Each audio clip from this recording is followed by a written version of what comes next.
قبل برقرار رکھنے کی ایک کوشش ہے. یہ کوشش میرے نزدیک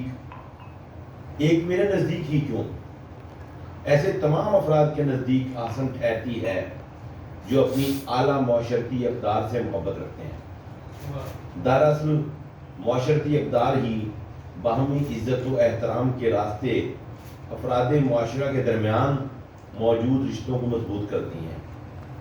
لیکن معاملہ کچھ یوں ہے کہ بدقسمتی سے ہمیں وہ زمانہ ملا جس میں نہ اقدار کی کوئی اہمیت باقی رہی اور نہ ہی آپسی رشتوں کی. یوں معاشرہ ٹوٹ پھوٹ کے ایک ایسے عمل کے دائرہ کار میں آتا چلا گیا جس کا انجام کم از کم میرے تو پسینے چھوٹنے لگتے ہیں. اکمل حنیف اسی ٹوٹ پھوٹ کے عمل کے راستے میں ایک ناقابل تسخیر بند کی صورت کھڑا ہونے کی کوشش میں مصروف ہیں. لیکن اس سے بھی کہیں زیادہ افسوس اس بات کا ہے کہ اعلیٰ اقدار کی زبوں حالی اور معاشرتی کڑیوں کا کمزور پڑ جانا تو ایک طرف خود انسان ہی کی کوئی اہمیت باقی نہیں رہ پائی، اور اس سے بڑا المیہ یہ ہے کہ انسان کی یہ بے وقتی خود انسان ہی کے ہاتھوں سر انجام پا رہی ہے. اگر اس سارے میں کوئی خیر کا عمل کیا جا سکتا ہے یا کرنے کی کوشش کرنا چاہیے تو وہ صرف اسی صورت ممکن ہے کہ اول تو معاشرتی اقدار کی پاسداری کی جائے، فرد کو اس کا جو مقام بنتا ہے واپس دلایا جائے، کیونکہ معاشرہ افراد کے اجتماع کا نام ہے. اور اگر فرد بے وقت ہو جاتا ہے تو پھر معاشرے کو تو خدا حافظ ہی کہنا بنتا ہے. سیدھی سچی بات ہے کہ وہ افراد جو اپنے تئیں یہ طے کر بیٹھتے ہیں کہ جو خرابی کسی عمل میں در آئی ہے اس کا کوئی تدارک ممکن نہیں، وہ کچھ کرنے کی صلاحیت تو ایک طرف درست معنی میں ہوش و حواس کھو بیٹھتے ہیں، فہم و فکر سے عاری ہو جاتے ہیں. ایسے میں وہ افراد معاشرہ اہمیت دیے جانے کے لائق ٹھہرتے ہیں جن کا حوصلہ اپنی جھلکیاں دکھاتی ملتی ہے. یوں میں بجا طور پر کہہ سکتا ہوں، ناراض نہ ہو جانا،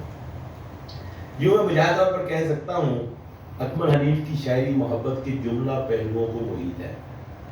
ویسے آپس کی بات ہے کہ یہ ایک مکمل اور اقدار پر راسخ ایمان کا حامل ہونے کی بہت بڑی بلکہ سب سے بڑی نشانی ہے اور دنیا کی سب سے طاقتور سچائی. ادھر ادھر سے چند اشعار پیش کرتا ہوں. شامیں اداس ہیں میری، دن بھی اداس ہیں، موسم کسی کے ہجر کا دل میں ٹھہر گیا. اپنے بارے میں غور کرنے کو دستیاب ایک پل نہیں ہوتا، سامنے جب بھی کوئی اس کی نشانی آئی، ہیتائے چشم کے پانی میں روانی آئی. عشق پہلا ہی آخری ہوگا، دوسرا تیسرا نہیں کرنا.